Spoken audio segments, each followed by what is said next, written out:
booty though? bounce? No. You need booty to bounce. Oh, I got booty. There's no booty. Rock hard booty. I got that mean squats. That means. Have you guys seen the huge controversy on Super Smash Bros. Or whatever it's called, the new Smash Brothers game? There's a controversy about it? Why? Because nothing in this world is without controversy anymore. Because Solid Snake in Metal Gear Solid 5 had that ass. Oh, really? Yeah, and he's just pancaked assed in Smash. I've seen a bunch of side by sides comparisons and Cliff agrees. He's got a pretty juicy butt in. He clearly skipped leg day for the last few years. It's really funny because but it's noticeable. If that's one thing you notice about Metal Gear Solid 5, you're going to be real disappointed about Smash Bro Nintendo Switch game. He's got that old man booty though, because that's way later, right? It's funny. So is this Smash set before that though? That's the question, because he's been working on them peachy booty gains for months and years. So my favorite podcast, which is My Favorite Murder, they'll just be randomly talking and telling their stories or whatever, and that's one of the things that if you notice me doing that's one of the things the hosts do over there. Yeah. She'll get lost and go do ba ba. Okay. I've kind of picked it up because I've listened to every episode. Anyway, be reading a story, totally flub a word, and just die of laughter or some random thing they say, and that's what they'll pull that one word. And that's what they'll name their episode. Snake and Smash. To Smash, Snake needs peachy booty gains. All right, I'm going to send you a picture of... He's sending us a picture of peachy booty gains. Yeah. Oh, there it is. I love that. Oh, my God. See? The tweet I got it from is not sure who discovered this or why it's important, but here it is. There's a difference. Yeah, there is. Do we think it's polygon count or just the fact that... I don't know, man. Oh, well, anyway, now that we've had that awesome introduction, welcome to the Byte Podcast, episode 84, where we actually talk about video games and not peachy booty games. Yes. God, I hope this doesn't become a thing. Peachy booty games. Anyway. I'm Adam West. Cliff Johnson. The Dylan. Oh, and yeah, so we're going to talk about video games. I need to change my gamer tag. I'm going to buy that. Wait, can you change gamer tags on Xbox? Everything but PlayStation. Yeah, right? I think it costs money if you've already done it once, but yeah. Yeah. On Xbox it costs money? It's $10. Yeah, it's $10. Oh, crap. Yeah. I mean... It's kind of worth it. So it's fine if you dang, my gamer tag's pretty stupid. I think $10 is a pretty easy price to pay to solve that problem. Otherwise, people would be flip-flopping flying all the time. They'd just be that could be another title, flip-flopping flying. Peachy Booty Gains one day, and I'm Yoshi Mushroom, Skeleton Bird, Dog Fox. Ooh, I like that. I just so Kevin, at your window. in our podcast, the listener, paid the $10 and had this super cool, complicated thing that involved a name and then uppercase letters that spelled a different thing. Paid the $10, changed it, and missed one of the uppercases. Oh no! I'm not paying it. I don't think he paid another $10 to change it again. But yeah, no, don't do that. No. Anyway, we like to talk about video games, so welcome to the show. We are going to cover some news this week, including the music that was in the Fallout 76 trailer, which is pretty awesome. Another look at our game streaming future. Yes. Coming to... Interesting. Fortnite is suing someone else, but at least they aren't 12 this time. Yeah, that's right. I forgot they sued that kid. Are still suing that kid. They're still suing? Oh, yeah. Come on. But in other lawsuit news, PUBG dropped their Fortnite lawsuit, which, whatever. Trials Rising coming to the Switch. Red Dead maybe coming to the PC. We'll talk about that. Friday the 13th. I'm going to change it from Friday the 13th gets axed to Friday the 13th gets macheted. Oh, okay. Yeah. And then Fallout 76 nukes are hard to get and easy to avoid because I know that's a thing that people were like, well, what if they blow up all my crap? I was very worried about that, to be frank. So you get for playing a survival game. It's the point. You're supposed to survive. Right? Mostly, we'll get to it. If there's a nuke coming your way, to just run. I had some concerns, and they are far less than they used to be. Yeah. Also, questions from Vinny, JoeColeslaw, Josh, and Mansocks, some cheap free games, and peachy booty games. Someone's in the troll corner. We've already said their name once. Guess who it is this week? Derp. All right. Starting off with what we're playing, I'll go first since I'm not playing a lot because it was Pride weekend and I played a lot of IRL stuff that I don't remember. But I also have been playing Fallout 4. Oh, are you liking Game that? Pass. I played it once, but like I said, on the PS4, and that was before I kind of got into the whole first-person thing. so I didn't do a whole lot. And now I'm farther than I was before. Nice. And I like it. It's Fallout. Yeah, it's fun. I really it like. Looks great. I know a lot of people didn't like Fallout 4, but I really weird. Well, it's a lot of it is a lot of people think that Fallout New Vegas is actually the best of them, and I think it kind of depends on how you routed through the Fallouts. Like if you were a big Fallout 1 or 2 person and really liked the lore in those, Fallout New Vegas is apparently more in tune with those. Okay. So I really liked Fallout New Vegas. I did too. I liked. Yeah. And honestly, by the time I played Fallout 3 and Fallout New Vegas, by the time Fallout 4 came out, I was like, well, it's cool, but I've kind of done this, right? I don't know. Fallout 4 for me, the reason I liked it so much is I'm not a fan of VATS, like the auto-targeting thing.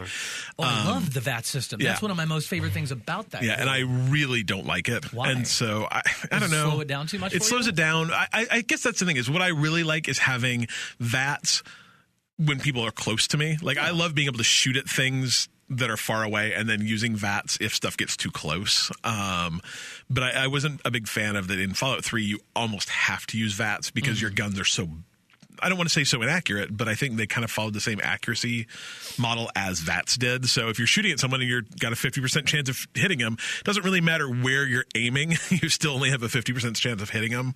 Right. Whereas I think in Fallout 4, you get like your first person shooter cred, and then if that doesn't work, you can fall back to that. So that to me was the big difference. But yeah, and I actually never played New Vegas just because when it came out, I'd played Fallout 3, of course, never finished it because it's massive.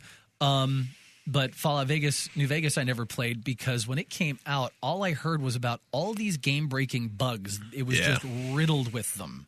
So I just kind of was like, I don't want to get into a game that big if it's going to, crap on me 2-3 hours into it. My brother has a pretty big theory that that's the next game that's going to hit Game Pass because like Fallout 3, well, we'll talk about that later. Fallout 3 is coming. Fallout 4 came last week. There's a bunch of like Bethesda Skyrim games coming or Elder Scrolls games. And so like that's kind of the one outsider. So maybe. I'm into it. Yeah, me too.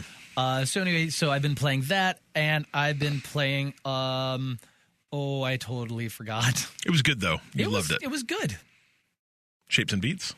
I've been playing that a little bit, but not enough to really where I feel like I should talk about it. All right. I've been playing something on my Switch, but I can't recall what that is. It's a game. You told us about it. I don't know. I'm such a great gamer. I bet it was great. I'm sure it's awesome. I can't even remember the name of the game I was playing. I'm Adam West. Adam West. All right, so that's what I'm doing. Cool. Next. Do you want to talk Beat Saber for a second? Let's do it. Oh, you just a minute. We're going to do it again. It'll be fine. Oh. So we had a Beat Saber party at my house, and Adam didn't show up. That's putting it nicely. We planned. We could say you ditched We planned us. a Beat Saber party around Adam. That's true. And Adam didn't show up. That's also true. Okay, first of all, you're making it sound like I completely just was like, I'm not going to be there. And just disappeared. Well, you did worse. No, I told you ahead of time that somebody... okay. You let your friends buy you a movie ticket, which you have Movie Pass, so you should have never paid for. Is that right? How was the game? It was good. It was really good. It's really fun. It's super fun. We downloaded, because the game comes with, so I guess if you don't know, Beat Saber is a rhythm guitar hero kind of game. Yeah, except you have lightsabers, and so you chop the notes. It's like Amplitude with lightsabers. Yeah, sure. And the because it is in VR, the notes aren't just right in front. They can be up and to the right or almost down like a to the full left. circle in front of you. I think it's kind of like there's it's kind of like a 4x4 to me. Except that I had some that were here. They can exist in the kind of the diagonals though too. So but I feel like there's 16 positions. Yeah, probably about that. But then they all have an arrow too to show which way you need to slice them to whack them. And we downloaded, 15 or 20 custom songs, and it was a really good time. Yeah. What was your best song? I can't remember. Your best song or your favorite song? I don't know if it was the ones that were part of the game or if they're ones that... I wish I knew that because some of them obviously seemed like they were designed better. And I don't know if that was a better creator or the ones I don't think you played any of the ones that are come with it because those ones don't have lyrics. And I think every song you played had lyrics. Okay. No, I played some of the dubsteppier, electronic songs later on. Yeah. And I felt like those ones were better. Yeah, the last three I picked were significantly more fun than the ones I had played before. And part of that was probably you got better at it too. Yeah. Because the one gripe I kind of have is I'm going to try to visually describe the blocks that you whack are square, and then there's an arrow, but you actually because it's on the top of the block and the arrow points down, and you're supposed to whack the side that the light's on, but because the arrow points this direction, it makes me think. It took me a long time for my brain to say he wants to hit the point of the arrow, not through the fat end. I wanted to hit the point of the arrow, not through the arrow to the point on the opposite side of the brick. Yeah. But then I started thinking of it as hit the side that the light's on because it is on the edge. But it's also I wish it was more bigger. The arrow was bigger. So the game's still in early access. Yeah. So yeah. Maybe they'll hear this and take it. And you also dodge obstacles, which is probably my least favorite part of it, because I don't want to drop it like it's hot, even though it can give you peachy booty gains. Yeah. Well, to me, there's two problems with the obstacles. One is I'm old and I got super old knees. The super low ones, I rarely am fast enough to get under. Right. As I creak down. But also, Shoot, I had a second thing that I wanted to say, and I don't remember what it was. If you get hit by one of the obstacles, does it take out? Did you get knocked out of your combo? But and you also can't see what's you're in you can't see what's coming. Zone. Yeah, so you actually can't see what's ahead of you until you're on the other side of it. Yeah, it cuts the music. Really? Yeah. Yeah, so that doesn't cut it off, but really deafens it. Yeah, it makes it sound like you're in a tunnel. Turn them off. Yeah, me too. Even if it's just or a practice, at least the ducking ones. I don't mind the ones you have to sidestep. But the ducking ones are hard. Mostly because I also don't know how far I have to duck. It's hard because and obviously, it's set up for Cliff's height. Yeah. But I don't think that really matters a lot. It seemed like we all were able to play it pretty easily, and I'm pretty tall, and I had to drop pretty far down. But I don't really know when that actually when the change occurred because I just dropped. So did anybody just straight up eat it and fall over? No. Oh, wow. Vicky is crazy. Vicky came too, and she is crazy good going under those things. She just flattens. It's crazy. She's no fear. She does CrossFit and stuff. So she's all athletic and whatever. Yeah, I just don't want to do it. But I think it's harder for you too. She's a full foot shorter than you are probably. Right. So that was the other thing I was going to say. Sure everybody's a full foot shorter than Dylan. That's true. I don't like ducking either because oftentimes you'll misalign your headset too. It's hard to duck wearing a headset at that speed. Yeah, that's true because you and so then you get back up and your headset's a little janky and it makes things blurry and it's hard. But that game is so good. I really, really recommend it. They announced that there's a level editor coming out, an official level editor. And Yellow Ledbetter. And they're working on multiplayer right now. So you'll be able to compete against someone else playing the same song in real time. How exactly? I was how are you going to do multiplayer with two Oculus in the same room? Online. Okay. Yeah. That would be real strange. Real strange. Who owns two of those things? Well, you own two of You're everything. Getting closer to, I do not own two. I will not buy two. I guarantee Cliff will have two VR headsets by next year. They would have to he's considering it, which is the first step. There are circumstances under which I could see myself owning two VR headsets. But Dad, we need another one. I think it would be more if they release if the next version of Oculus was really amazing. It's gonna be. Then I would own two. Or they release a really cool wireless one, but I don't know. Anyway. What else have you been playing other than the Beat Sabers? Dylan? Oh, is Cliff done? I never started. We just decided we were talking. I thought because you decided to talk about Beat Saber. No, I have a bunch of other games I've been playing too. I played Trials Fusion. Yes. I've never played a Trials game before. I haven't got very far, so it's not at the point where it's challenging in skill yet, and it's kind of learning except I'm on this I think probably in the third little world or location. It's trying to show me how to do tricks. And I can't do the trick. It's just because the sign says you're on your bike, and then in the next sign that tells you what trick it wants you to do, the bike is now upside down, and I'm hanging off the handlebars the opposite direction. But it doesn't show me how I transition to that. That's a specific bike that does that. It's the aerial trick bike. Yeah, but I'm trying to do it, and I can't get past that. Yeah. So, I'm literally stuck at a tutorial stage because it won't let me, weird do the trick. I can't figure out how to do it. I got into that position, and then I get back on my bike, and it's I hit the YouTubes, yo. Yeah. Hit the YouTubes. Yeah. You should do that. I didn't have time for that. Everyone should play Trials. They are so fun. Yeah, there's a new one coming out. I'm so excited about it. We're going to talk about it in a minute. It's great. Coming up next. Yes. Shall I go? Oh, no. Yeah, go ahead. Yes. What If you're done. I am done because I sadly have not been able to play Mario Tennis yet. Just because I haven't really been home. I hear it's kind of weird though. Like that there's some. Well, some people are. Is that what you've been playing on the Switch? No, that's not it. Oh well. I can't remember what it was I was playing on the Switch. Yeah, I heard it's different than people thought it was. Well, this is why they put the demo out. You should all have played it. But I think the biggest complaint that I'm hearing or I'm noticing is that you can't just play a regular game of tennis. Yeah, exactly. So there's no basic tennis game in it, which maybe that'll be something that comes. But honestly, who cares? Because this wasn't meant to be a tennis game. Yeah. I get that, and then I watch, and I was like, okay, that's a fair criticism, right. And sure it is, but at the same time, And I just watched a bunch of I watched some people live stream it. I just put on some and watched it. And I'm like, well, yeah, it's not just regular tennis, but it's also not like wackadoo tennis either. Like it's right. It's arguably tennis. It's just you have skill shots. Yeah. So it's tennis with skill shots. It's not Wii tennis. It's not Wii Sports tennis. And I'm glad it's not. Right. Because just give me Wii Sports tennis. Right. That game functions fine. Yeah.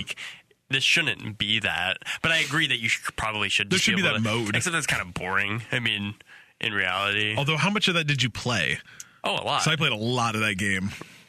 I played a lot of the original Mario Tennis, which was basically just that. But, Welcome to Nintendo doing new and different things. Yeah, I'm just surprised that they didn't have that as an option, but whatever. Anywho. So I played some Beat Saber. I played some more West of Loathing, which is super good. The two games that I want to talk about, though, is one, I played Super Hot VR because I bought it on the Steam sale, and that game is incredibly insane. I don't know if I've ever... So if you're unfamiliar with Super Hot or Super Hot VR, the idea is you come into a room and it's in kind of like Matrix time, and so there'll be a number of bad guys in the room. And they only time slows super, super, super slow until you move. So slow to the point of when they shoot at you, you can see the bullet come out of their gun. You can see it coming to you and you can dodge it. But then as soon as you move, time speeds up. Mm-hmm. So you have to kill however many bad guys are in that room with whatever you have in that room. And I played the original Super Hot. That was mostly shooting. Super VR is a mixture of shooting and environmentally throwing things. Yeah. And the bad guys are made of glass essentially. So you can punch them and they'll shatter. You can throw a VHS tape at them and they'll shatter. You can throw a cigarette ashtray thing at them. What are those called? And they'll shatter. Or you can shoot them. And they'll shatter. You have a gun. Yeah, and they'll shatter. And you can throw the gun at them too. And you can also punch them, can't you? Yes. Yeah, it's very what was that? Is it Lock, Stock, where the guy is always selling the gun? It's big gun's good. If it breaks, you can throw it at him. Sure. It's a good movie. But it also is a game where you're playing in a first-person perspective with people shooting at you, and I swear to God, when you almost get hit like a bullet, so a bullet will whiz past you, and you can literally see it coming at your head and dodge it. I swear to God, you can feel it. You can feel the air move past you, and I know logically that bullet does not make anything, but your body makes you think there's a bullet there. I got shot last night very unexpectedly in the chest. It was a guy I didn't see. I was looking at something else and I just turned around and a bullet just slammed into my chest, and I literally did that. I grabbed my chest with my hands and I'm like, wait, I'm holding controllers. This isn't real.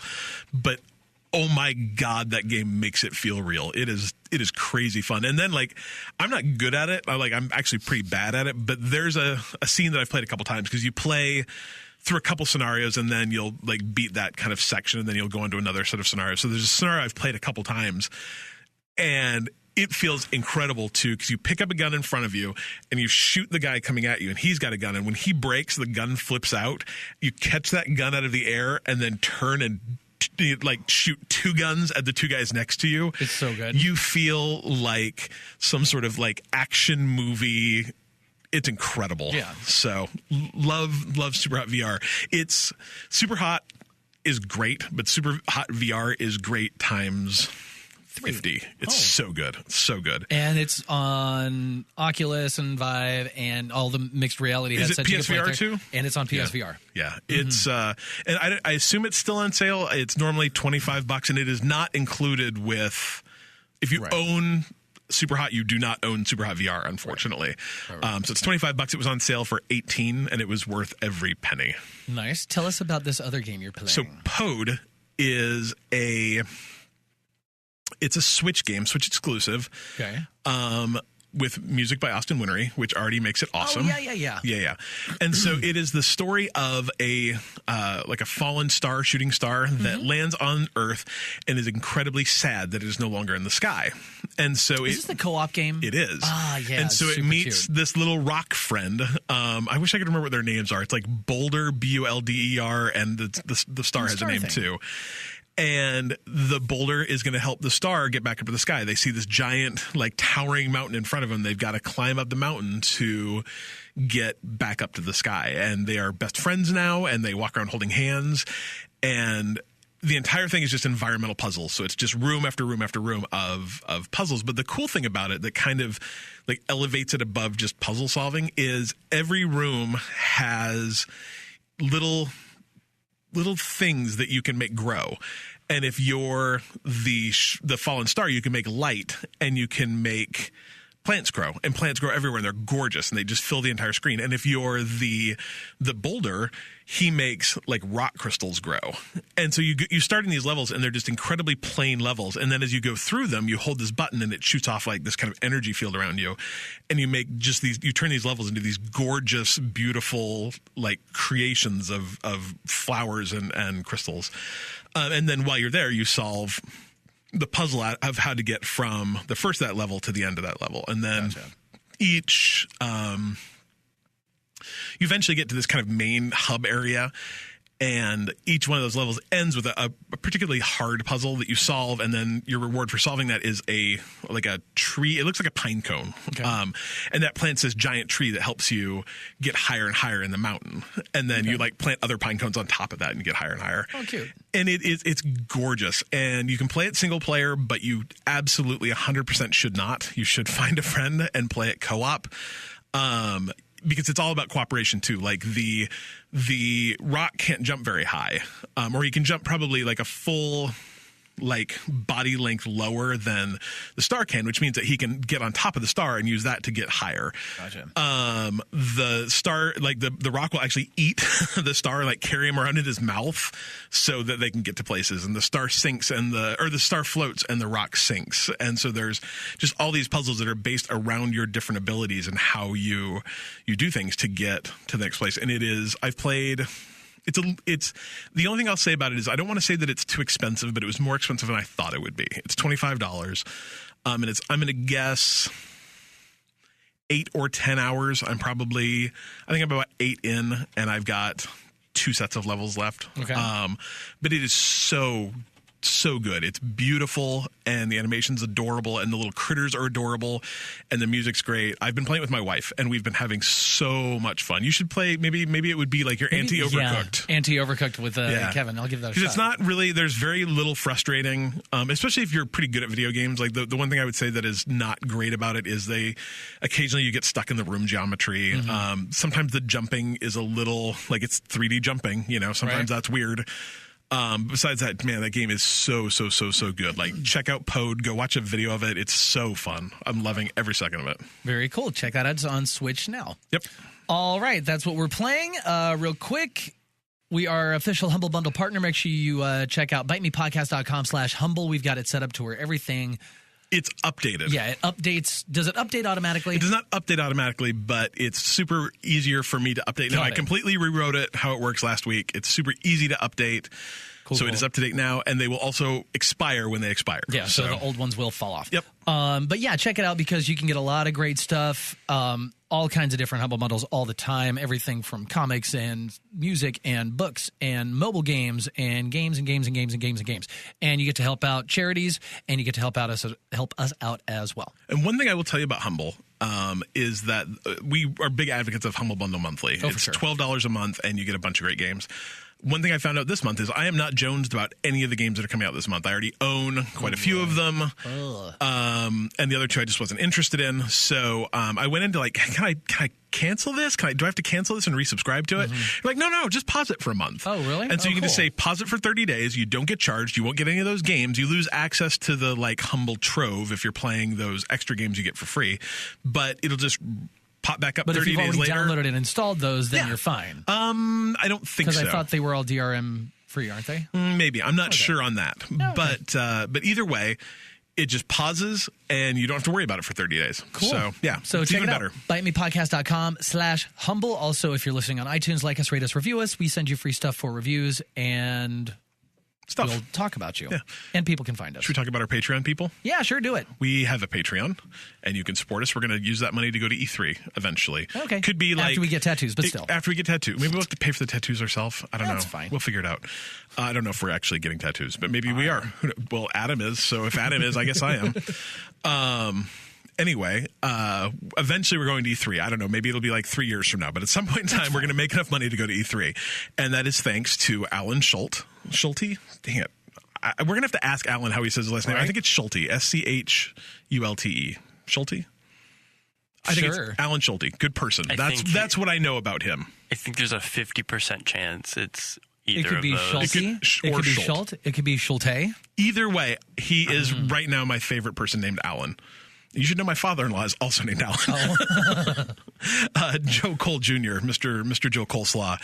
Kevin Schold, which is like Schult or Schulte, but different. No E. No Could it be E. schooled? No T in it either. Could it be schooled? No, it is actually. I checked. I know. And our favorite Vinny. He's actually my favorite Vinny. I don't know any other Vinnies. No, I only know the movie guy. That's it. Yeah. So My cousin? So Vinny, your cousin Vinny. I know two Vinnies. One is two other Vinnies. He's your so I favorite know Vinny, three though. total Vinnies. I went to college with two Vinnies. One, very, very cool dude. Other one, totally wackadoo, crazy. Like, I can't even imagine where he is right now. Either way, Vinny Ciampa, our favorite Vinny. Yeah. There we The go. only Vinny I know. I don't know any Vincents either. Is Vincent? I think they're both Vincents, Vincent actually. Price. He's Vincent Van Gogh. Cool. Well, whatever. They're both dead. Yeah, but Vincent Price was arguably way cooler than Vincent Van Gogh, even though Van Gogh cut his ear off. Because he was crazy. I think I might have to disagree with that.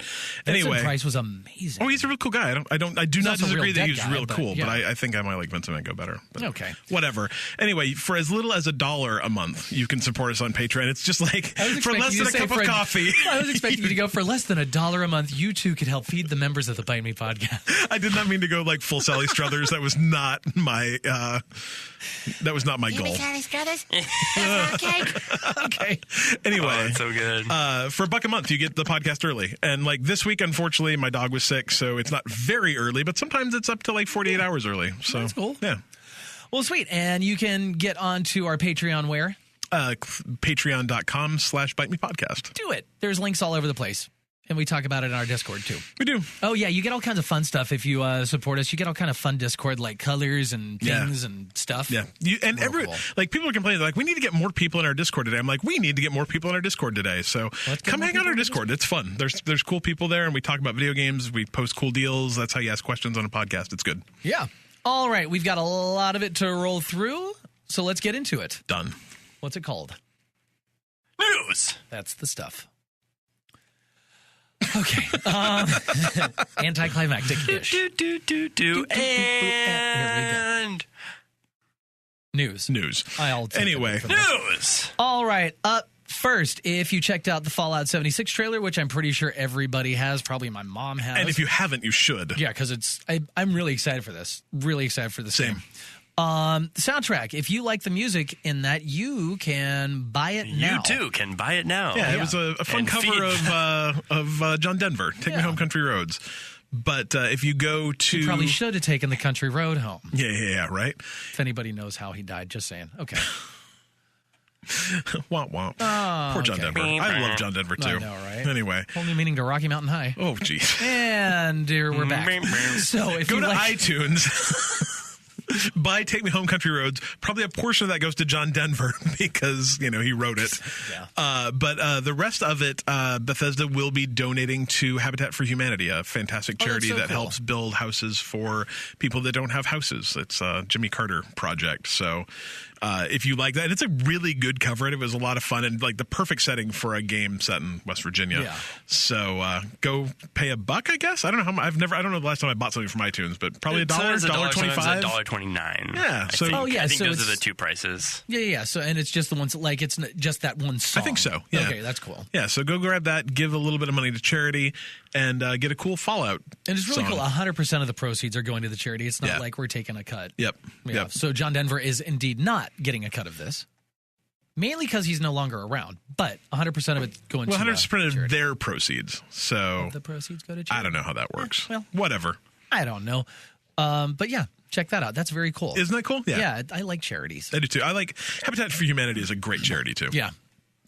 All right, up next, more cloud-based gaming could be coming to the Nintendo Switch. And this this completely blew past me. Did you hadn't heard of this at all? Well, I knew that the Resident Evil 7 was a streaming game. They were streaming it to the Switch, and I think it's only available in Japan. Only in Japan, and I didn't even know that. Oh, so interesting. It's really cool. Yeah. So I guess the way it works is you buy like credits, I want to say, to stream the game. So because $5 worth of credit is worth 473 Nintendo Switch points. Exactly. Not really. I don't know that how is that probably works. true. I think that, yeah. So you pay in advance for playtime, similar to a rental system. So it's kind of like most of the other streaming services work this way as well, where you pay, because it depends on another computer running somewhere, essentially, you pay time for that. So the one I'm familiar with is GeForce Now, which I think is $30 a month for like 20 hours worth of time. So I don't know how much this costs, but Resident Evil 7 was probably never going to run on the Switch, or at least not run on the Switch at like the full fidelity that you want to scare the pants off of you. Yeah. And so in Japan, what they did is released a version of it where you're at home, you're on your Wi-Fi, it just streams to your console. We've talked about this a bunch of times. Most likely the future gaming. EA is releasing one, Microsoft's working on one, so on and so forth. Well, and PlayStation now exists in that world. So, but I hadn't heard about it all on the Switch, and apparently they did this with Resident Evil, and they're like, yeah, it really worked. So, I mean, I think a lot of people were concerned about the future-proofness of the Switch and how it's definitely underpowered when compared to even current gen, probably OG Xboxes. Every single Nintendo system has always been the underpowered one of that. And it's what it is. And it makes up for that by being the Switch, a thing that you can take anywhere, a thing that you can take the controllers off and play. I mean, it's a unique value proposition past the fact that it's more or less powerful. But this could be a way that you could really future-proof the Switch, put out some sort of subscription where you pay $20 a month or $30 a month and stream to it. Another subscription. Well, but 4 or 5 years from now, when the Switch is maybe looking a little long in the tooth and, they're having a hard time competing. I mean, it also may be that they do the Switch like they do the DS, where a year from now they release the Switch Plus and all of a sudden it's faster. Isn't there like a 10-year roadmap in place for the Switch as a console? I think they all have 10-year roadmaps now, so who knows? Right. But I mean, for the Switch in particular, that's a long journey for something that's as underpowered. Yeah. 5 years it'll drive into the ditch. Yeah, so 4 or 5 years from now, they release a cloud-based system where you just stream your game. So that'd be awesome. I mean, it kind of sucks because you wouldn't probably be able to do it outside your house, but I mean, also who knows how Wi-Fi infrastructure is going to work 5 years from now. So you might be able to like hotspot that to your phone and go. I was going to say I just upgraded my hotspot package on my Verizon plan, so I could theoretically do that.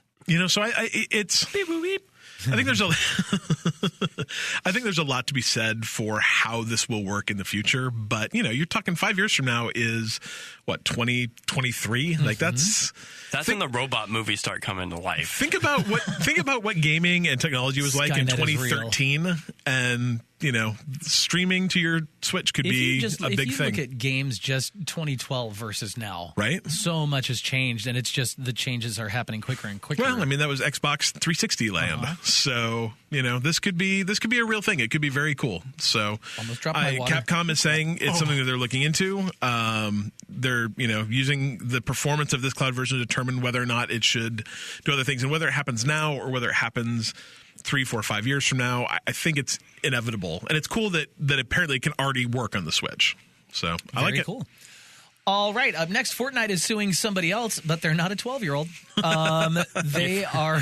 If we remember the last time this kind of happened. Yeah, why they sued a 12-year-old for allegedly stream sniping or something? No, he bought the cheating app that let you cheat in Fortnite and then recorded videos of him. Oh, that's right. Cheating in Fortnite. So they sued the people that made the software, and then they started suing people that also did it. But then they found out. I don't think he was actually 12. I think he was like 11? 15 or 16, but it was still like... And the mom was involved with that. Yeah, she filed a countersuit. Right. Yeah. So. I think that is actually still being litigated too. That's ridiculous. Right?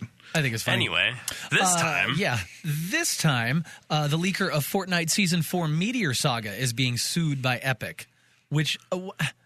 did they really leak the info, or was that really just a well-educated guess because everybody saw this and was like, oh, look at the thing? No, there was an NDA. Yeah, they had an NDA. This is a contractor that did QA for him. We'll sue the crap out of him. Yeah, they are. Throw him in the brig. Seriously. Yeah, so apparently he or she, I don't actually remember. Let's go with they. They. I think it was she. Pronoun.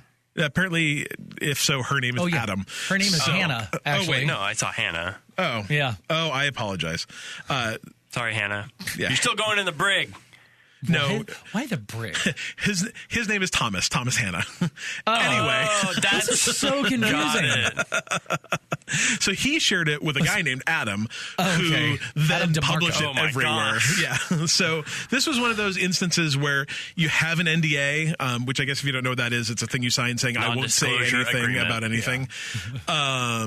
It's that thing Stormy Daniels signed. Exactly. And so they signed an NDA saying, hey, I'm a QA tester. I won't give away your secrets. And then they got out and were like, hey, buddy, you want to know a secret? Hey, buddy, want to see a secret? And and then apparently that person just plastered it everywhere and broke it quite a while before it actually happened in game. And Epic saying like, hey, that surprise was part of the buildup. I mean, it's probably true. Like we reported on it. I'm sure everybody else reported on the comets coming and where's it going to land? And we think it's going to land here. And then it didn't end up landing there. It landed here. And, they released all of that buildup in season 4 data for Fortnite. So, well, if they released all that data, why did everybody get it wrong where it landed? I think it was relatively close to it actually happening. I think that we were talking about it, we were all like Tricky Towers or Tilted Towers. Or yeah. I think that was like a week or two before it actually happened. Okay. I think this breach was like 3 or 4 days before it actually happened.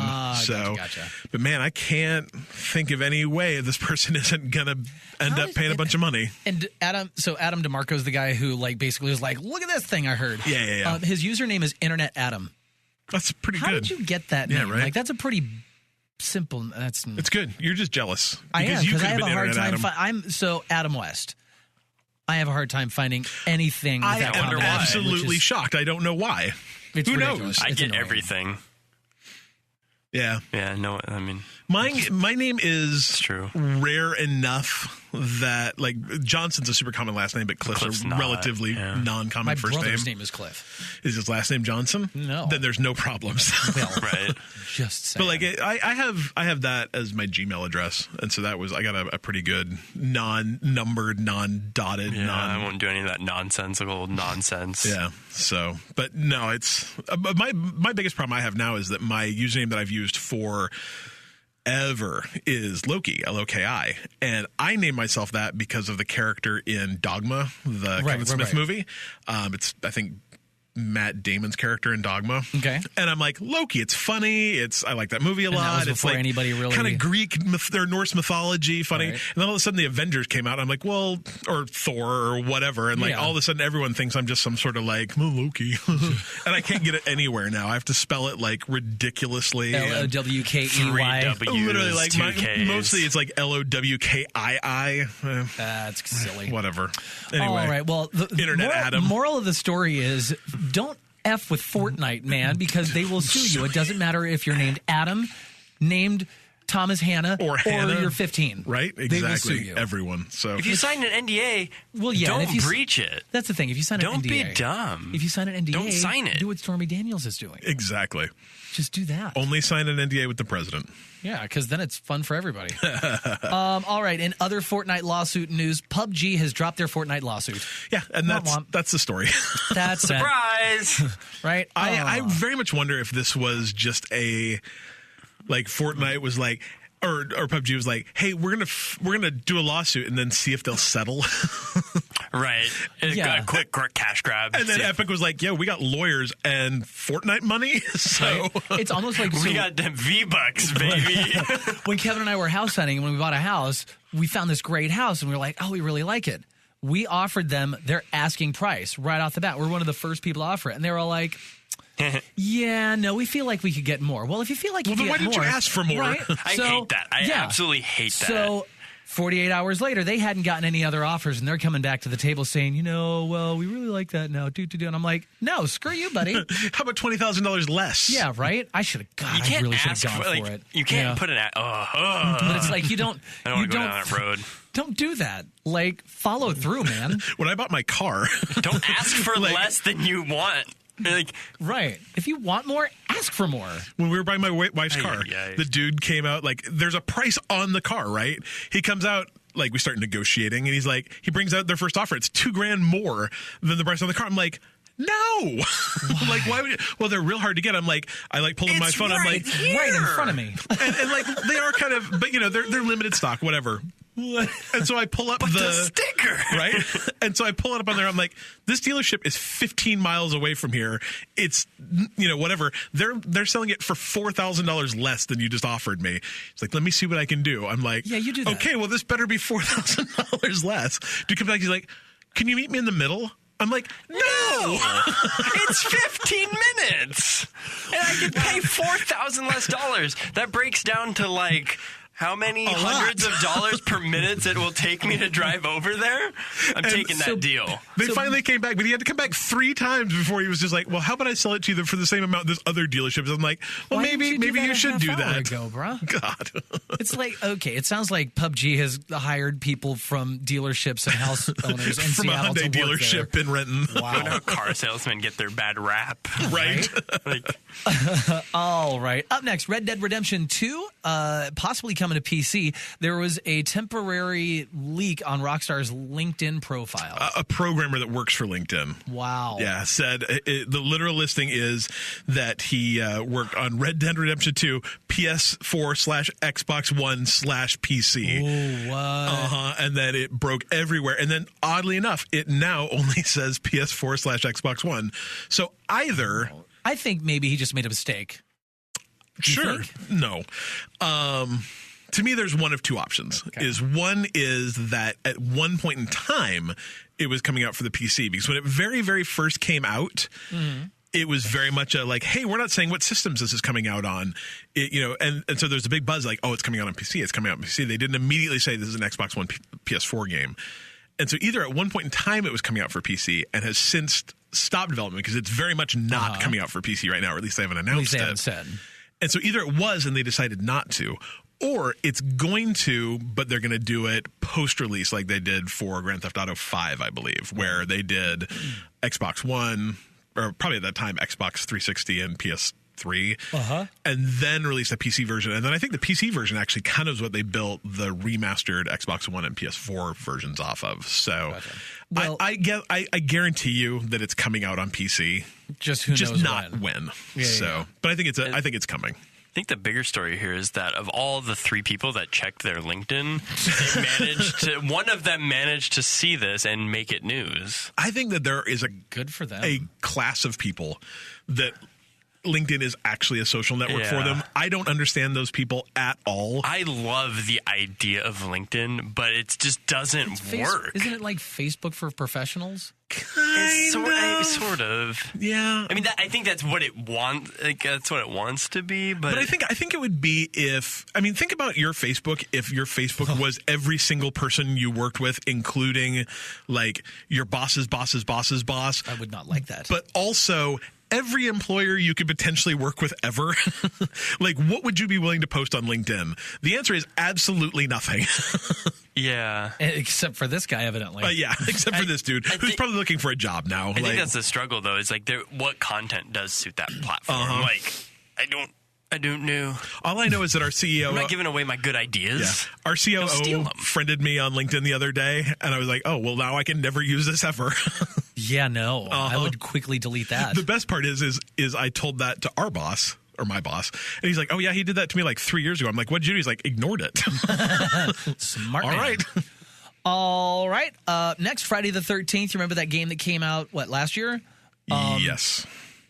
Was a lot of fun from what I heard. Once they got it once they fixed all the initial It had a real things. slow start. Yeah, Like, but it was launched fun. really buggy, launched without servers, launched bad. Yeah, but it's officially done. It's getting axed permanently. Badoom.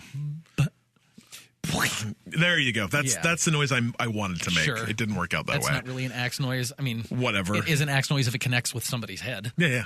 Yeah, no, apparently there's a big legal dispute around like the ownership of Friday the 13th as a franchise. It has nothing to do really with the video game. It has to do with the original creator, I believe, of Friday the 13th suing the people that own it now, trying to work out legal ownership of the game itself. So the game itself got the proper licensing or whatever. They just may have gotten it from the wrong person. Exactly. Okay. And no one's really sure. And they're like, we would love to keep doing stuff, but legally right now we can't release anything. So we could work and have stuff ready to go and maybe never be able to legally release it. And so because of that, they can fix bugs. Like the only thing they can do is keep the servers up and bug fixes. They can't add any new content.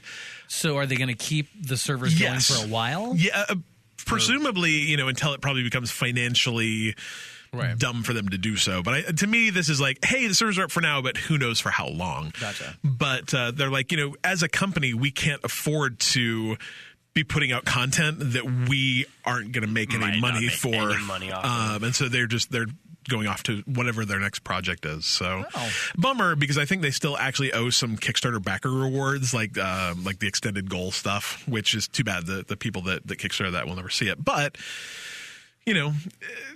if you pay money for Kickstarter, you have to remember that that's not that way. Yeah, sometimes. that's not buying a product. That's buying an idea of a product that you may or may not ever see. You're kickstarting. Yeah. Exactly.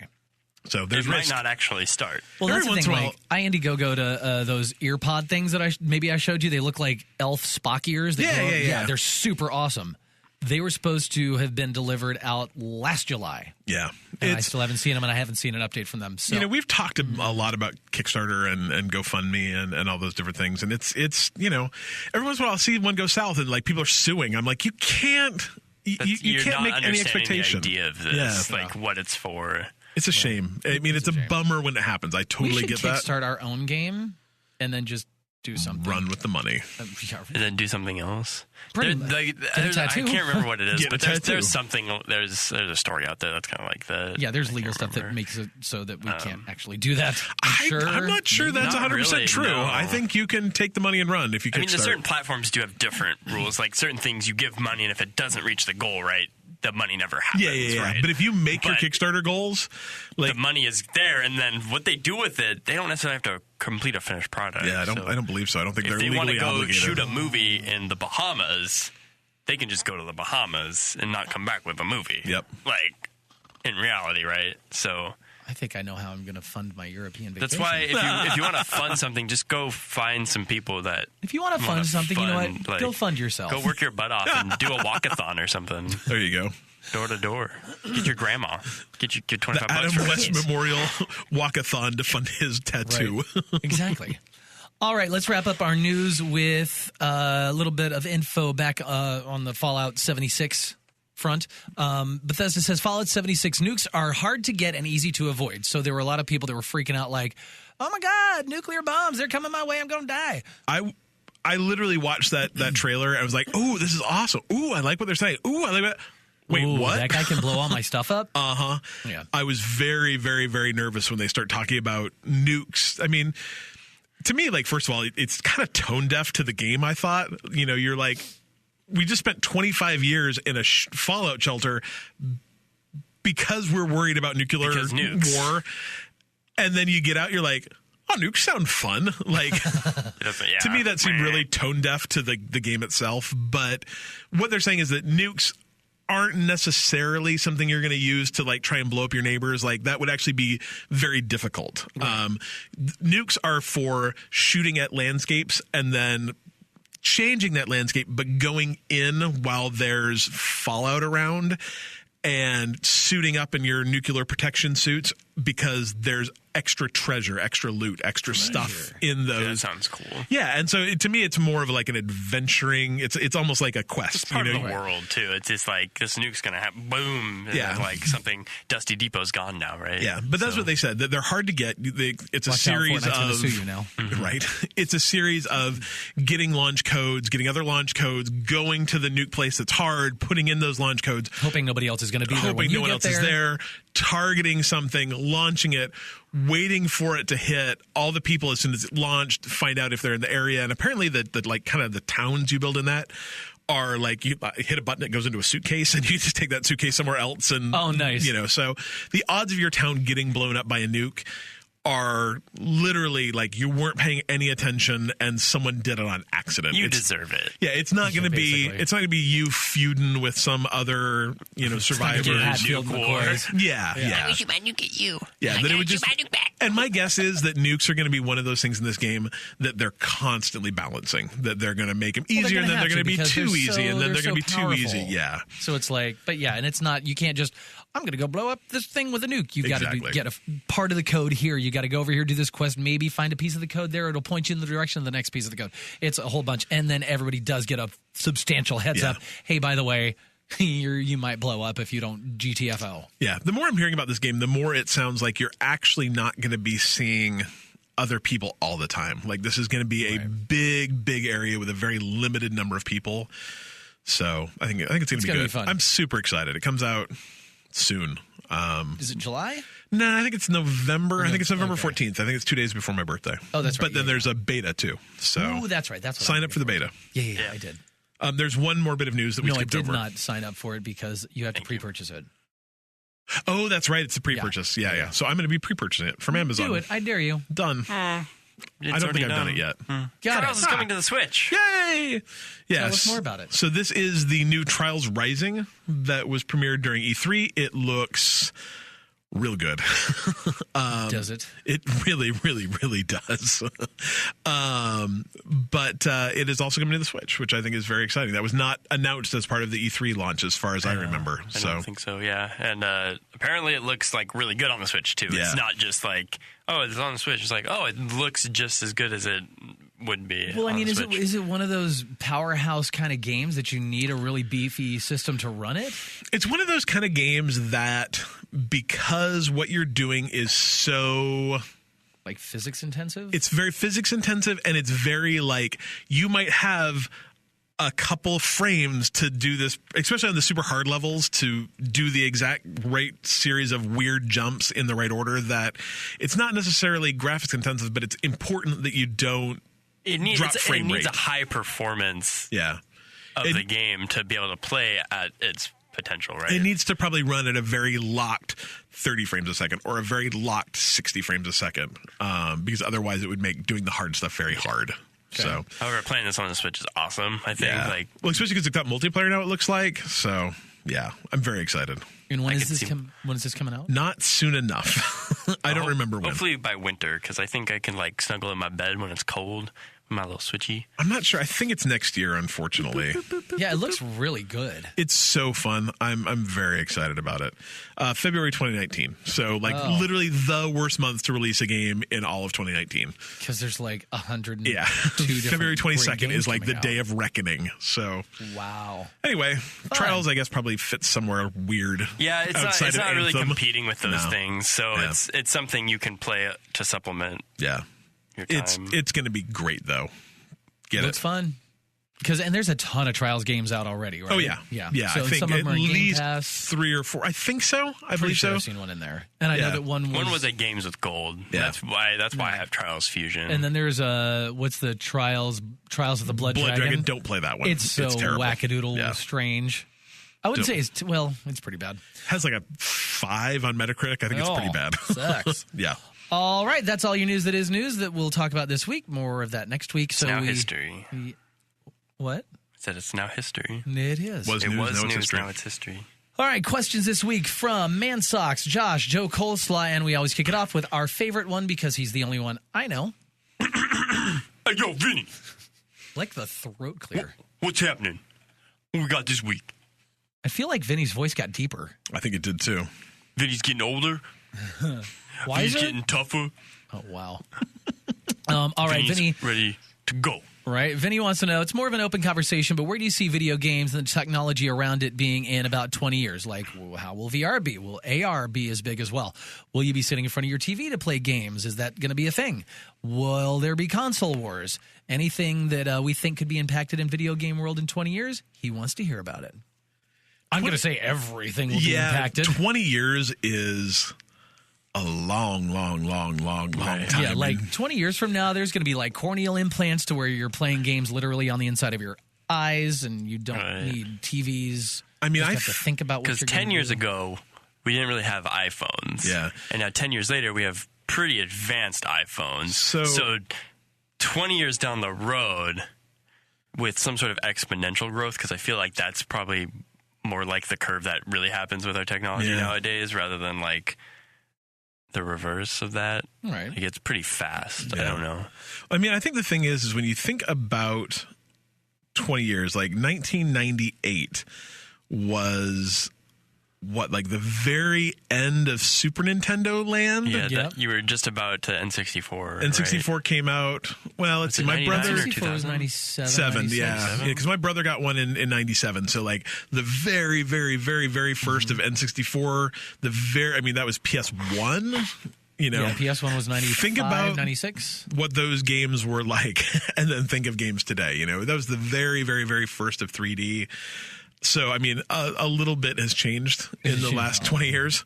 I don't, although I would say, I wonder if you look at like 78 to 98, 98 to 2018, probably that first 20 years was bigger than the next 20 years. But if you look 58 to 78, that's true. That was a pretty big jump. It's a pretty massive jump. So it's like, I feel like I feel like everything's cut in half. Like it's just the growth and everything is just quicker and quicker and quicker. That's just how it works. I think what you'll see is technology and medicine. It's they work on this curve of like, well, we just discovered this, and then it just ramps up, and then with video gaming, it's like you don't really have a ceiling. I think we're closest to a ceiling. Yeah, technologically with video games than I think we've ever been. So it's like the next jump is going to be basically the start of a new tech generation. I think. To me, I think what you're going to see is that essentially at some point in time, you reach a point of diminishing returns graphically.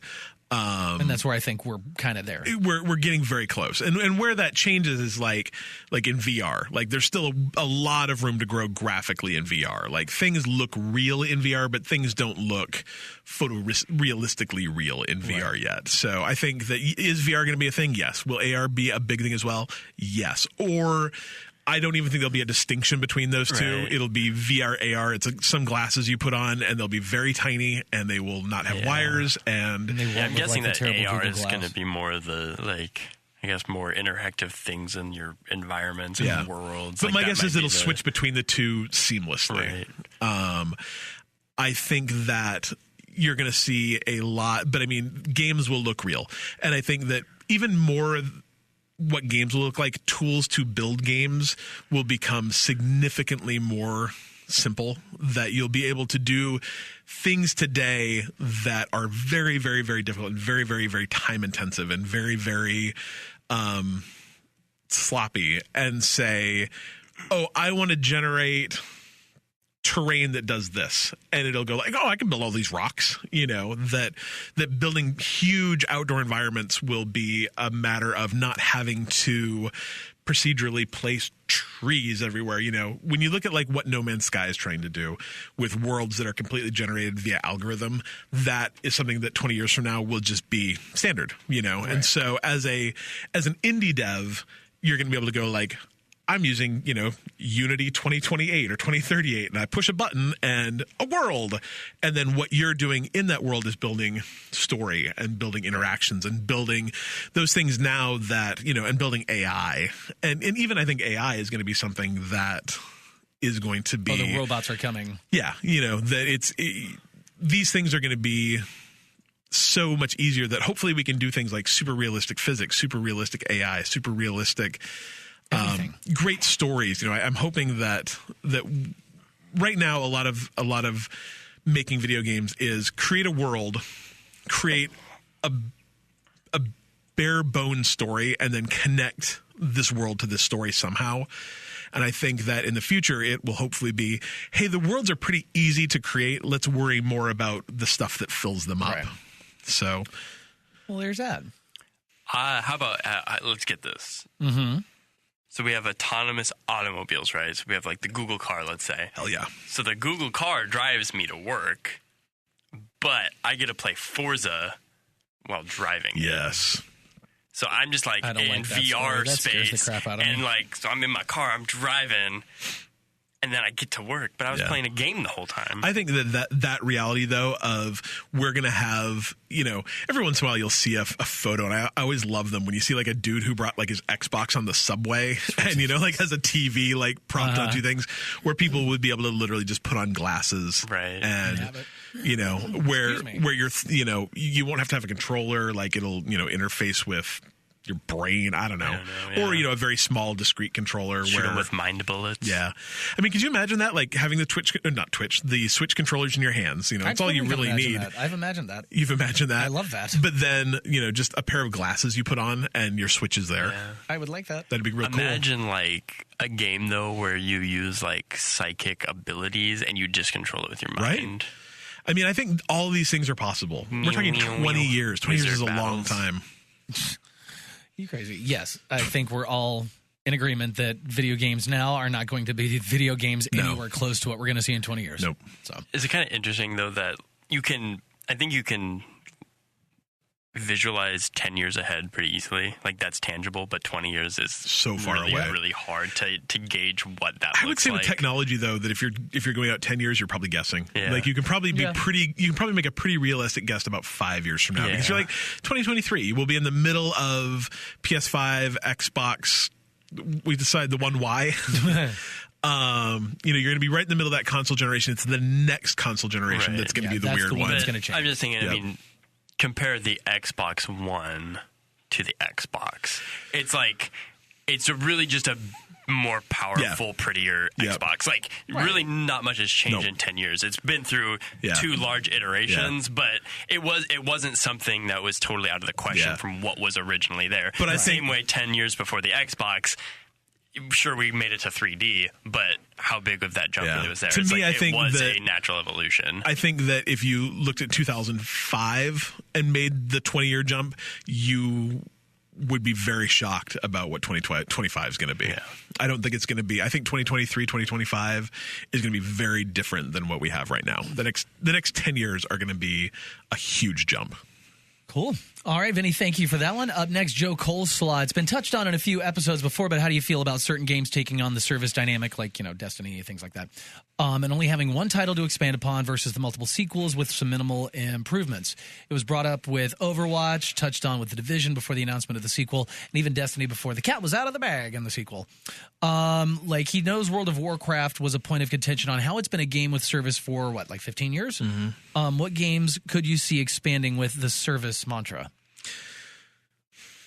I kind of go both ways on this. Yeah. Because I really like software as a service games. I like the idea of always having new content generated. I like, I wonder how, in a world where people are starting to hate loot boxes with a passion, I wonder how long it's an idea that can flourish. A lot of these have come out with.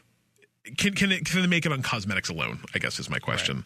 Right. If so, great. I think I kind of like what Destiny's doing. Like, it kind of sucks that it costs more money, but I think that there's something to be said there for the kind of Destiny, World of Warcraft without the subscription model, where you're going to pay $60 the first year, and you're going to pay. Maybe not for the second year, but maybe by the third year, you're going to pay another $45 or another $60. It's like buying an expansion for Warcraft. Yeah. It's like every 4 to 5 years they. I don't think it's even. I mean, because there's like 6 or 7 of them now. I think it's like almost every 18 months. I want to say with there's Warcraft, a new expansion that you pay, and it's $40. And it's $45. But on top of that, you're also paying $15 a month to play Warcraft. So which is crazy because $15 still a subscription for that. Oh yeah, $15 a month for the past 15 years. Do you know how much that is? That's a lot of money. $2,700. Yeah. If you played, I mean, I don't know how many people have literally had their subscription. I think a lot of people. How can you really justify any game that's worth? But I mean, I think the thing is it's not so much justifying the game; it's justifying the amount of hours of fun that you got. I mean, I think that's the thing is like if you're like, hey, I don't play Warcraft, but once a week I go out with my friends and we get some drinks, and we have some pizza, and I spent $30 on that, and I do that once a week. Right. That's not really any different than me hanging out with my friends and but WoW. I would have a hard time looking back and saying what is really what. Have you ever played $2,700 is a lot to say this game isn't I think the difference is people that play WoW play one game. I guarantee you I've spent $2,700 on video games in the last 15 years. Easily. Because if you play WoW seriously, you play one game. Or two games. Well, you figure even on the low end, if you're playing that game 15 hours a month, you're paying $1 an hour. Have you ever played like a paid massively multiplayer game? No, because that pricing model does not work with me. It's you are buying into a community. You are literally buying into a place that you get friends in. I've done it twice. I've done it with WoW and I did it with Star Wars. And I've been to in-game weddings. I mean, these people were like your pals. You get on, and I mean, my brother played WoW for a year, and I don't think actually quested. He'd just hang out in this town and talk with his friends. People that I've met outside of games because it's a community. It's a very different experience than even playing a software as a service game or Siege or something like that. Yeah, I don't know. Because I feel like I haven't had those as intimate of situations, but I know plenty of people that have made plenty of friends, have met their girlfriends just playing games that I think don't have that. The difference though is so. you might meet 3 or 4 people. WoW, it's 50. You're in a guild with 50 other people. That's when I was playing Final Fantasy 14. Yeah. Was it 14? Yeah. Yeah. Met all these people inside the game, and I actually just 2 weeks ago in Portland, I met 2 of them in real life, and they're super nice, super fun. Yeah. So I can get. But at the same time too, to me, the reason I don't play WoW is, first of all, it's like heroin, in its addictive nature. Second of all, I play too many other games. If I wanted to play one game and I wanted to only play that game, it would be WoW. It would be a game like WoW because you can play it forever. I just like more variety than that. But at that price, $15 a month, I pay that for Humble Bundle right now. Yeah. I can't imagine being able to play that for that long though. Yeah. I cannot. It's new content. But the thing is the problem that the block you have is that you're thinking I can't imagine playing a game for that long. Can you imagine having friends for that long? Because that's what it is. It's literally going on online every day and hanging out with your friends. But I can barely play the same game with my friends for 3 months. That's the thing. It's the experience is not. Suck. No, the experience isn't different enough. Yeah. I do not want to do that for that long. But I mean, when you're talking Siege that has 4 levels, or you're talking Fortnite that has 1, we're talking a game that's had 8 expansions, is massive, and has dozens of raids and dozens. The end game is huge in that. Yeah, but those in-game experiences, I still feel, are not different enough in variety. You're still doing the same thing, and that's where I'm out. Because it's not But I mean, the reality is, is playing once I'm playing Destiny, I'm playing The Division. Are those games really different? The thing is the same. The idea, you're a dude in a thing with a gun, and you're shooting other things with guns. Well, that's why I didn't play the other one very long, because I just played the other one. So exactly, you know what I'm saying. So, but I mean, when you look at the games you play, what's the difference between that and Fortnite? Yeah, sure, the mechanics are a little bit different. What's the difference between that and any other first or third person shooter? So you're just, instead of playing first and third person shooters, a bunch of variety, you're playing one role playing game. Right. They're all pretty much the same. Still not playing it for 15 years though. Right. I think there's a place for Destinies and for Divisions and for Anthem and for these games of service. There's absolutely, look at Overwatch, for God's sake. I mean, there's obviously a place for it, but there is still just enough there's way more on the other side. I just wonder, where you've got the single player or even multiplayer experiences that are not games of service. So there's plenty there for everybody. Yeah. I think that people are freaking out because there's so many big AAA games that are turning into games of services, which I guess that's fair.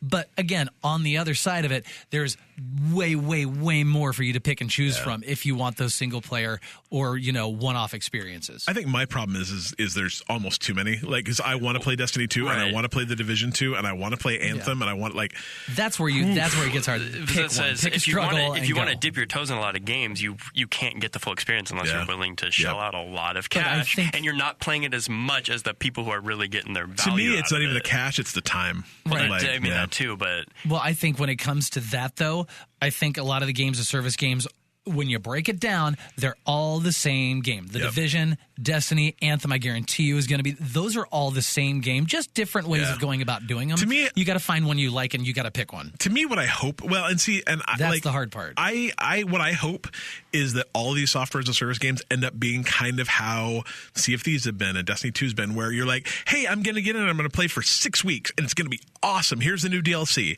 and then I'm going to stop, and then I'm going to go play The Division for 6 weeks, and I'm going to play all the content. It's going to be awesome. And then I'm going to go play Sea of Thieves for 6 weeks and play all the content. Hey, there's new Destiny 2 content. I'm going back and playing for 6 weeks. If we could get them all to just talk to each other and plan out when the new stuff drops, that'd be great. Right? But I also do wonder, though, like how long these software as a service games can be before they start saying, like, hey, it's going to be $5 a month. We got servers to pay for. We've got, or it's going to be $60 a year. You're gonna buy your The Division subscription, and that's $60 a year, and you can pay that $5 a month if you want. All right. Well, there is that. Yeah. Yeah. Yeah. Thank you, JoeColeslaw. All right. Up next, Josh, seeing as the Steam summer sale is upon us, have you taken advantage of any of the games currently on the Steam sale, and do you plan to purchase any? So what are your top 5 games you'd recommend that people play out of the current summer sale lineup? I honestly haven't had a chance to really dip into it and see what's there, mainly because I don't want to go down that rabbit hole because I already have enough Steam games, so I'm avoiding the summer sale like the plague. Yeah. Because I'm also spending a lot of money on a kitchen remodel, and Kevin yelled at me for getting the AMC A-list subscription, but whatever. Shut up, I like movies.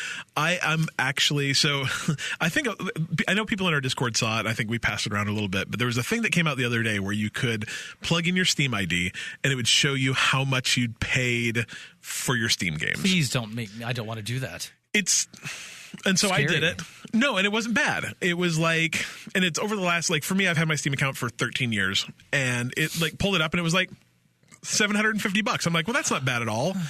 And then it's like, oh, but by the way, this doesn't count any bundles. And I'm like, And so I found this other webpage that would tell you the value of your Steam library in today dollars. So it looks at every game in your library and then goes out and find out how much that costs right now. And this is pre-Steam sale. And then it also comes back and says, here's the cheapest these games have ever been. It gives you that price. So my price for my Steam library, full price today, was just under $10,000. Holy crap! And I did not spend that much, but that is the value of my library. Is that link in Discord? Probably somewhere, but it's been a couple days. I'll find it. Oh, I need to. Okay. And so then, but on the cheap end, it was only $2,700. So, but anyway, that's stupid. Anyway, the thing that it also showed you was the number of your games that you've actually played. So I have 735 games in my library right now, and I've played 135 of them. And I was like, Steam sale, I don't need any more games. Nope. So I bought Super Hot because I wanted Super Hot, and I bought a game yesterday called Who's Your Daddy? Which my kid really wanted. It was $4, and so I bought 2 copies of it so we could play together. It's a game where one of you plays as a dad and one of you plays as a kid. And did you roll reverse? Not yet. We haven't played it.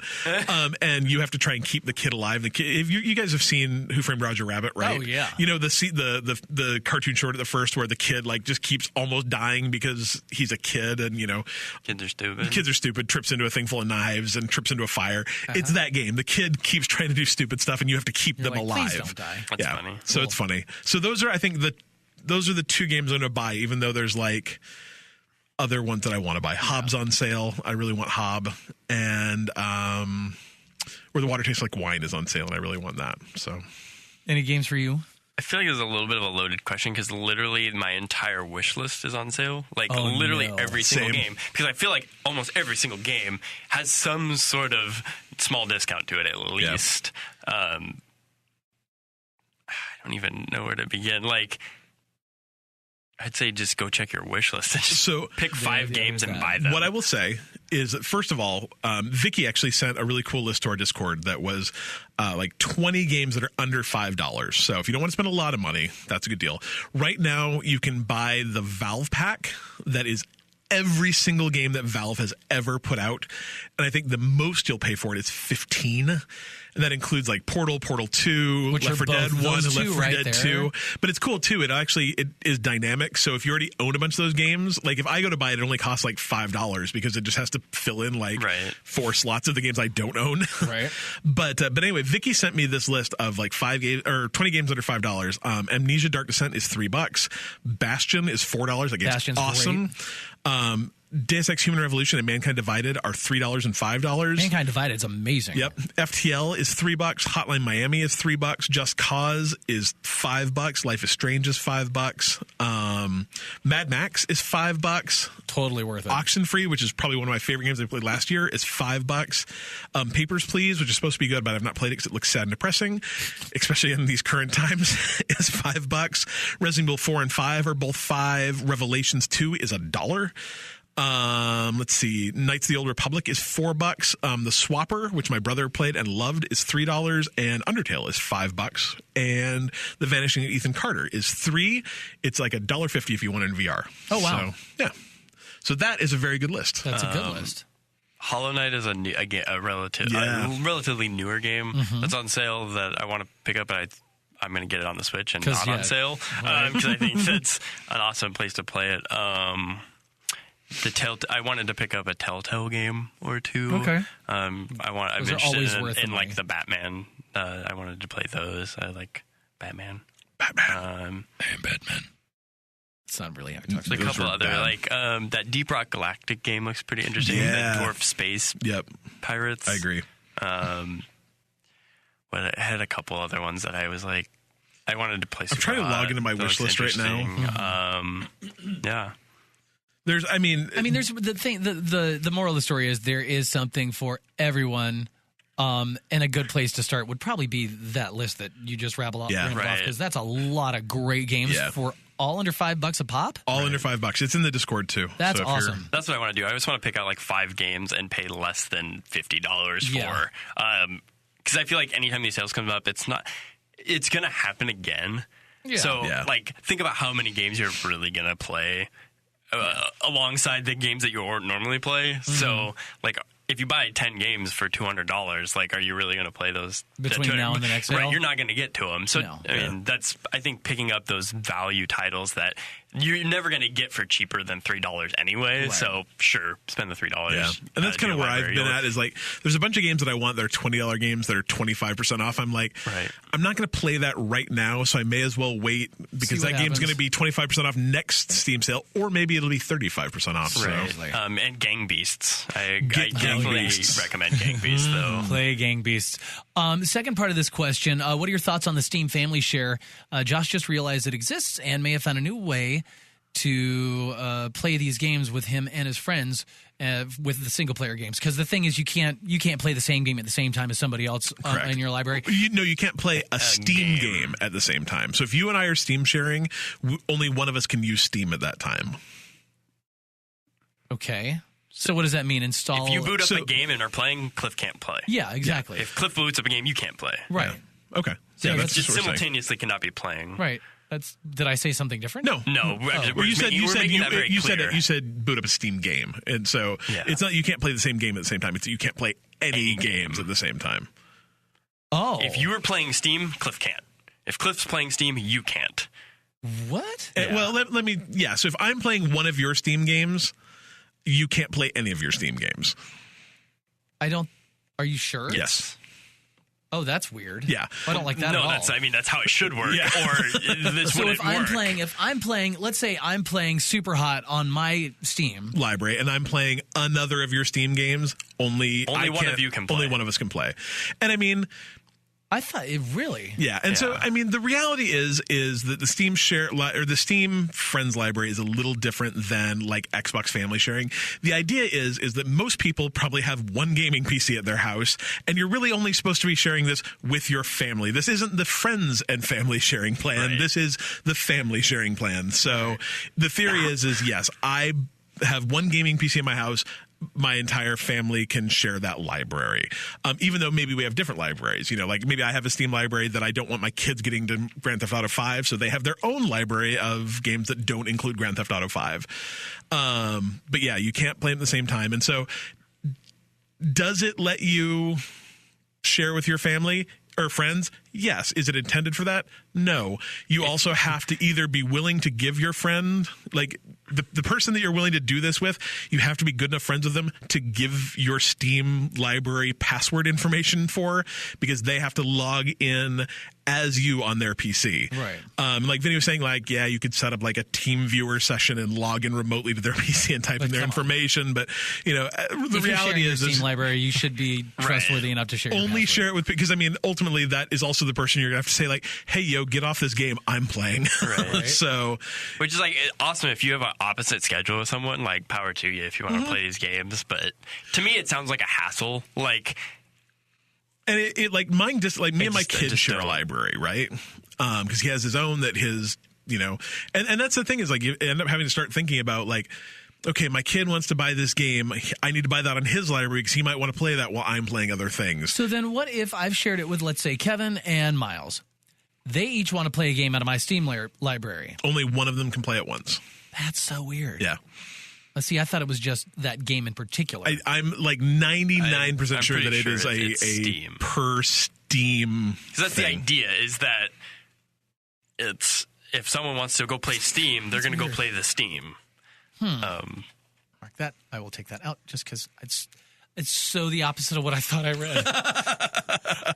All right, cool. Well, there's that. So we researched it, and that's how it works. If you're really into like bamboozling and swindling to your heart's fullest desire, like power to you. Yeah. But I don't know. But other than that, I think it has its purpose and it's meant for that. Like if you got a friend that's on the East Coast and you live Pacific time, great.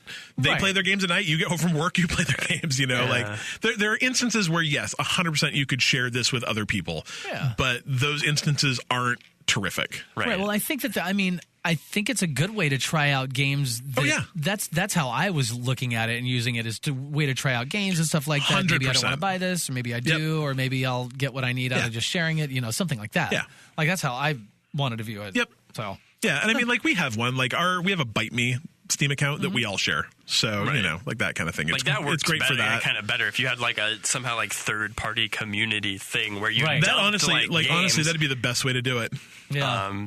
Because it's less likely that or subscribe to Humble Bundle and put them all in there and let people have at it. I would say that would be a great thing to do. Is if you're a Humble Bundle subscriber or you get a lot of games in bundles, at some point in time you end up just getting duplicates. It's how it goes. Dump those into the third party one and then share that with you and all your friends. Yeah. If you got a bunch of friends that do that kind of thing, that's a great idea. All right, well, there you go. Thank you for that, Josh. Let's wrap it up with yet another important question from Mansocks. He wants to know, what's your favorite flavored type of popcorn? Kettle corn, cheese, jalapeno, maybe a sweet caramel, or peanut butter popcorn? Coffee? No. Coffee popcorn? Gross. That does not sound good. It's gnarly. Sounds pretty good. Of course you would like it. Well, like salted caramel coffee is good, so why wouldn't terrible. it? That's the worst. Oh, you don't like salted caramel coffee? Oh, I do too. I'm with you. Yeah. Nope. So that's not much of a stretch from that. So I just don't think I always think that like coffee flavoring doesn't taste like coffee. It doesn't. It tastes like coffee coffee but I still flavoring. like it. Like I liked coffee ice cream way before I liked coffee. See, I'm not a big coffee ice cream person either. Yeah, so I've always liked the Java chip. Ice cream. Jamocha chip. I do like Jamocha shakes from Arby's.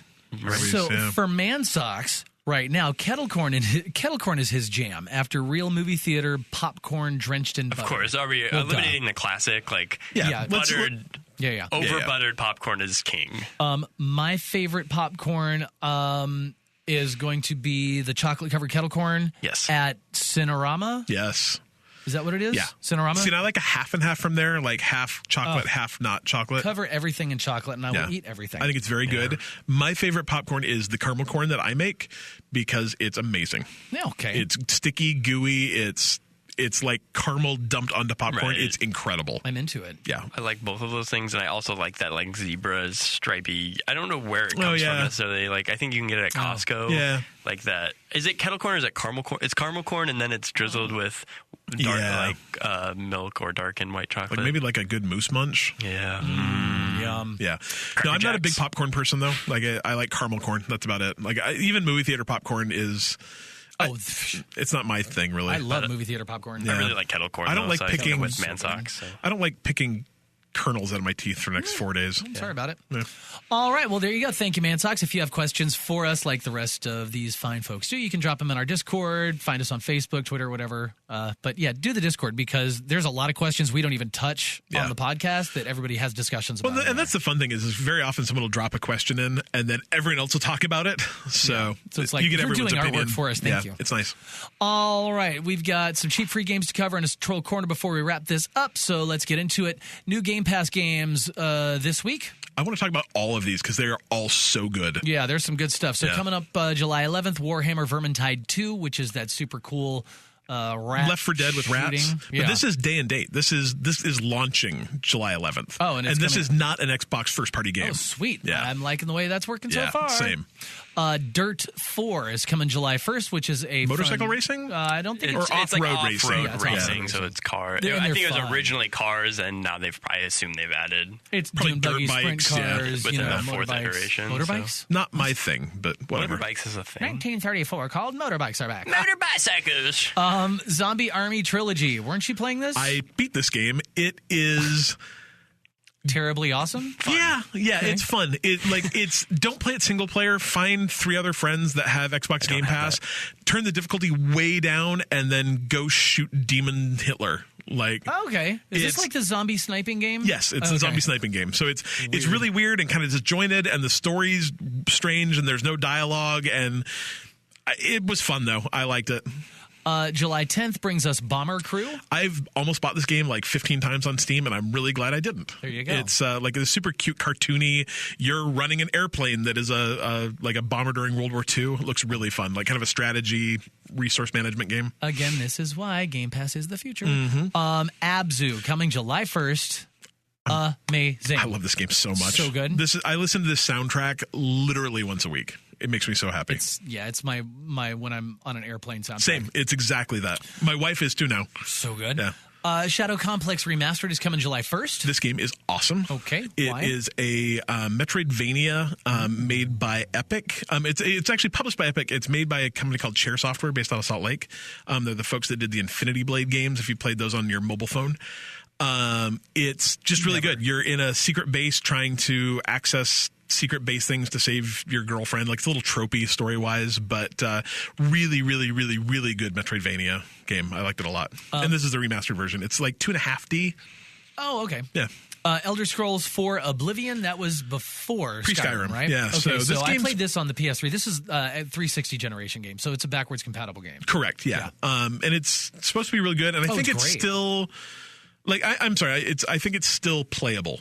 Yeah. Like, the one before that, Morrowind, is not. It's terrible. It's absolutely just too old to be playable. Okay.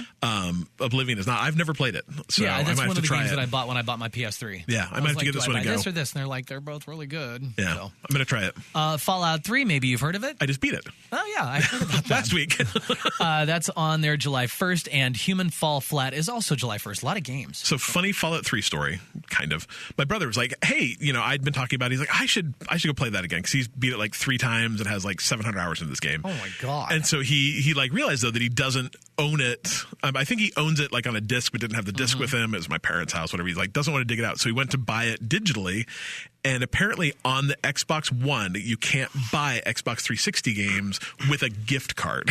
Like, you can pay cash for them, but you can't use an Xbox gift card.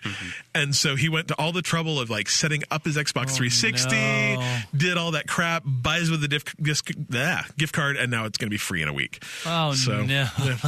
We decided, I told him that was like Alanis Morissette style irony. Like, maybe not real irony, but... It's not really ironic, but she thinks it is. Yeah, so you think.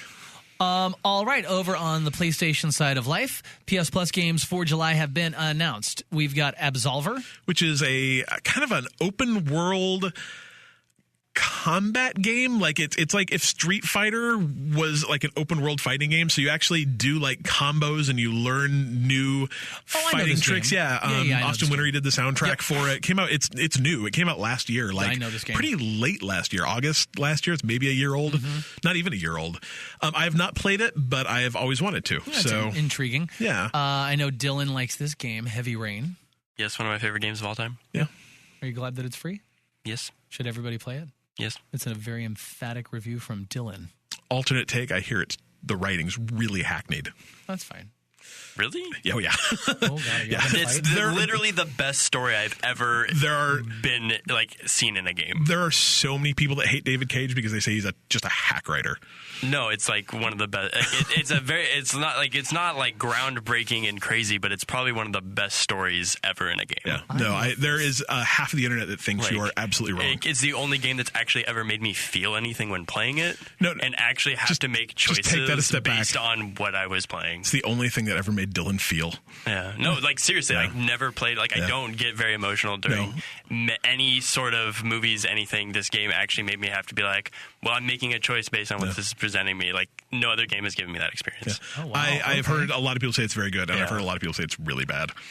All right, well, you be the judge. It's That's also what you should do. It's also a choose your own adventure. So depending on how you play the game, you might end up like killing all 4 characters, and then you'd be like, Don't well, do what's that. left? So that's an option. So like, So maybe I that's think you have why. to be careful. Like, don't do that. Reviewing how like you think the writing is when you make choices. So depending if you like wreck the car and die, like I'm pretty sure that character, there's a huge gaping plot hole now. I'm pretty sure that wasn't their problem with it.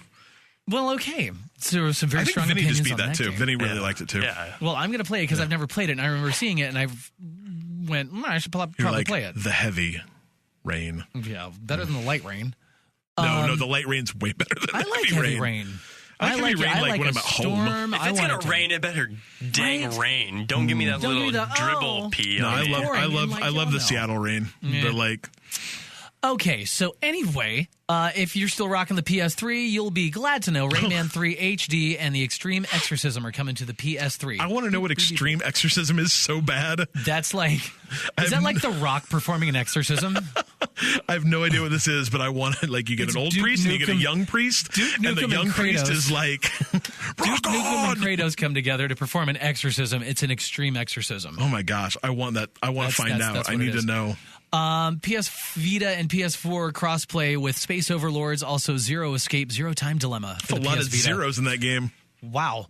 So there's that. Those are all your cheap free games. What is crazy is that Xbox Games with Gold have not been announced yet. This is, I think, the first month since I've been paying attention that PS Plus beat them to the announce. And they are still available, though. They're your current ones. So make sure you go and grab them because they were pretty good. That's crazy. It comes out Sunday? Yeah. I don't understand why Games with Gold have not come out yet. All right, let's wrap it up with the Troll Corner this week. Guess who's there? Sony. Oh, those Why? dummies. Is it more of the same? There's Sony. Yeah, right?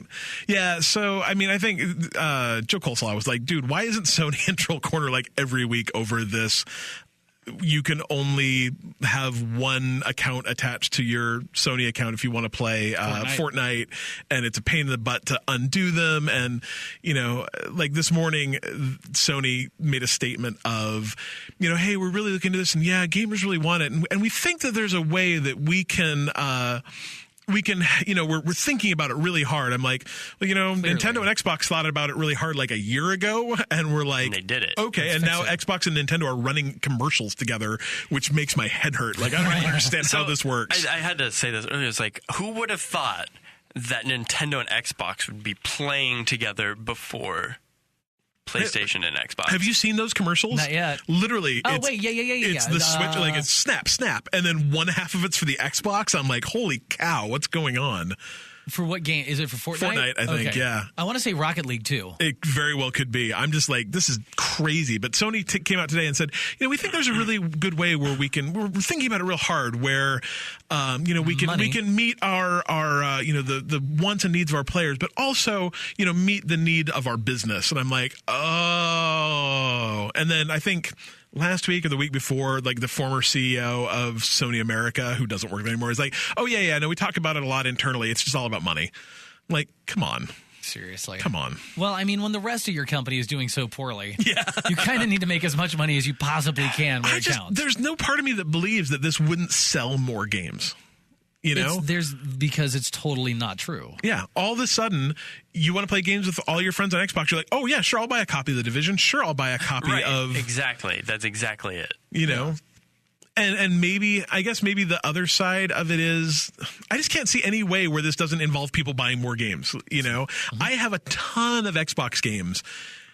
Maybe it wouldn't make me buy more PlayStation games, but it might make me more willing to buy a game on my PlayStation, or it may make me more willing to buy a game that I wasn't going to buy before because my friends on the PlayStation are going to buy it. There's numerous times that I haven't bought a game because I didn't want to, like, my friends had it and I wanted to play it, but I don't want to play it on my PlayStation. I didn't want to play it on this, or I didn't want to play it on that. Yeah. To me, it's just, again, we've said it a bunch of times, it's anti-gamer. Like, it is anti-gamer. And I mean, I get it. I get where they're coming from. They're coming from a position of power. Yes, I know everyone, like, I don't think any of our listeners will bring it up, but, you go to any forum, there's a bunch of PS4 fanboys who are like, oh, but Xbox had this choice, 4 years ago when Sony came to them and they said no. I'm like, yeah, but Xbox is a very different place than it was then, and gaming is a very different place than it was now. Yeah. I mean, it was crazy to me when that happened 4 years ago, so it doesn't matter anymore. Well, think about this. Like, I booted up my Xbox 360 the other day, and it didn't have a way to connect to the internet unless I placed a cable into it. Right. So I'm thinking that maybe online gaming with your friends has changed a little bit over the last 4 or 5 years. It's crazy to me. And I think the biggest problem is because most of this is revolving around Fortnite, right? Mm-hmm. And everyone else is doing it, and you're not. Yep. That's the problem. If it was a different game and you were just like, you know what, we're not going to introduce crossplay for The Division, fine. Because the whole rest of the world isn't incorporating it on every other system ever. But, like, literally you have phones, you have the Switch, you have your PC, you have your Xbox, and the PlayStation, which can crossplay with those things, but they're just being like, no, it's not going to play nice. It's like... Yeah, they're just the bully. They're the bully in the schoolyard. Yeah. But that's okay. Eventually, they're going to be the last person picked for dodgeball. Right? I mean, but that's the thing I've got to wonder is like, how does this start affecting the next generation where all of a sudden people I'm not going to buy a PlayStation next time. I mean, why would you? I've already kind of decided that. That scares me because I love my PlayStation. I mean, I think the thing is I'm sure I will buy a PlayStation 5, but it's going to be the same way I bought a PlayStation 4 this time, 2 or 3 years into the cycle. On holiday season when I got it for $200. That's fair. I mean, that's the reality is I'm going to buy an Xbox first, and I'm going to buy a Switch 2 next because I can play my Xbox with my PC friends, and apparently I can play my Switch with my PC and Xbox friends. I don't even know. That's weird. But why would I not get one where I can play with all my friends? Cousin is like, I can play dodgeball on your level, and like PlayStation's like, I'm too good for dodgeball. It's just dumb. It's something they've got to address quickly because it's starting to, I see this becoming more of a PR nightmare than anything. And I think the thing is people now are starting to go like we were talking about it today. Interstate 76 is not Interstate 76. That was a great game though. Did you ever play that? That game is it's a PC game from like 15 years ago. Big motherfuckers. Cliff's. I don't know what just happened, but there are going to be a bunch of people that are like, oh man, I remember Interstate 76. It was good. It was really good. Anyway, Fallout 76. Like someone was like, hey, is that going to get crossplay between Xbox and Probably PC? Everything but PS4. And I'm like, I don't know. And I like type that in, and the first page is just Reddit thread after Reddit thread after Reddit thread of, Twitter, and like this had better happen. This had better happen. And I don't know if it's going to or not, but it's every single person with every single release nowadays, I think is going to go like, why doesn't this have crossplay? It's a thing now. Yep. And it needs to stay a thing. It needs to be a thing for everything that are things in the future. I think I should make a moveon.org petition for it. Hashtag crossplay is okay. We'll get a bunch of signatures. It'll be good. Crossplay A-okay. Yeah. All right, there's that. That's it. That's all of it. That's all. Yeah. All right. Find us online, bytemepodcast.com, bytemepodcast.com/humble if you would like to support Humble Bundle and us. Please. Also, check out our Patreon page, patreon.com/bytemepodcast, Yep. and find out all that stuff there. And yeah, join our Discord. That's where all the fun happens on the daily. Yep. Right? Yeah, we actually have a Facebook group too that I kind of neglected for a little while, but JoeColeslaw actually posted something and I'm like, oh yeah, this is the thing. And I've been posting a bunch more there too. There's been some really good discussion about some gaming stuff. So if you're into like a little more of a curated Facebook experience, our Facebook group's good. Yeah, there you go. All right. That's it. We'll see you next week. Bite me.